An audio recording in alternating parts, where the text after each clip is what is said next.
Under the new administration of President Ferdinand Marcos Jr., the Philippines' multi-billion infrastructure projects continue, aiming to enhance public mobility and spur economic activity across the country, which served as a strong foundation for a robust economy. The implementation of the Build Better More infrastructure agenda is both a continuation and improvement of former President Rodrigo Duterte's Build program, which on 6-year terms transformed the Philippines' public infrastructure into its golden years.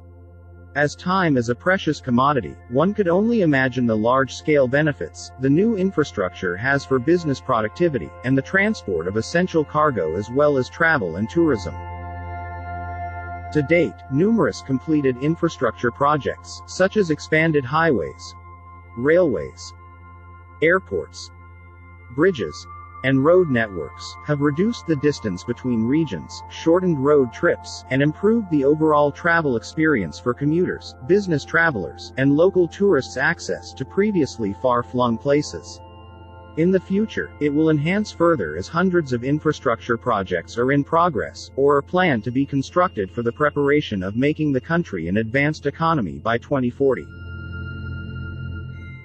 After the success of the Cebu-Cordova Link Expressway, an iconic 8.9-kilometer toll bridge connecting Cebu City mainland to Cordova in Mactan Island, the longest and tallest completed bridge in the Philippines. Now, the Philippines Public Works and Highways is ramping up for the construction of the longest sea crossing bridge in Southeast Asia, challenging the first and second Penang bridges spanning 13.5 kilometers and 24 kilometers of Malaysia, and edging the Temburong Bridge of Brunei with a length of 30 kilometers long. The Bataan-Cavite Interlink Bridge is a 32-kilometer and 150 meters 4-lane cable-stayed bridge. It will stretch 17 kilometers between Cavite and Corregidor Island, and more than 4 kilometers between Bataan and Corregidor Island. The project will involve the construction of 2 cable-stayed navigation bridges, the North Channel Bridge, with a main span of 400 meters. And the South Channel Bridge with a 900-meter main span, standing at a water depth of approximately 50 meters. Land viaducts, marine viaducts, and ancillary buildings will also be constructed under the project. It will connect Bataan in the north, and Cavite in the south, the 2 adjacent provinces of Metro Manila. This cable-stayed bridge has sped up travel from 5 hours down to just 30 minutes between Bataan and Cavite. The enormous savings in time has spelled convenience for those engaged in business and trade in the region, and has ensured sustained economic growth for both provinces. As another intervention to address Metro Manila's persistent problem with traffic congestion, the Bataan-Cavite Interlink Bridge will introduce new expansion and economic growth opportunities outside of the metropolis.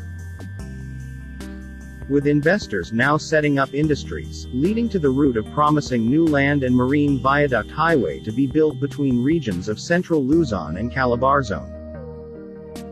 In early 2020, the National Economic and Development Authority, NEDA, approved the project with a budget of 175.7 billion pesos. It will be financed through multilateral funding from the Asian Development Bank.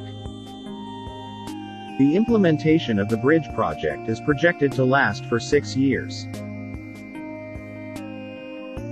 The detailed engineering design contract was awarded to the joint venture of Thai Lin International and the Republic of Korea's Pyeonghwa Engineering Consultants, working with Switzerland-based Renardet and the Philippines' DCCD Engineering Corporation.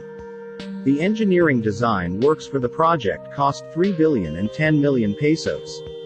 The marine geophysical surveys and geotechnical investigations in evaluating underground conditions and site characterization over the waters of Manila Bay are ongoing with an overall accomplishment of 55% to date. The detailed engineering design works for the Bataan-Cavite Interlink Bridge will be completed by the first quarter of 2023. The government's commitment to fast-track its implementation, and manifested that civil work will be started immediately and would be completed under the Marcos government, as it end in 2028.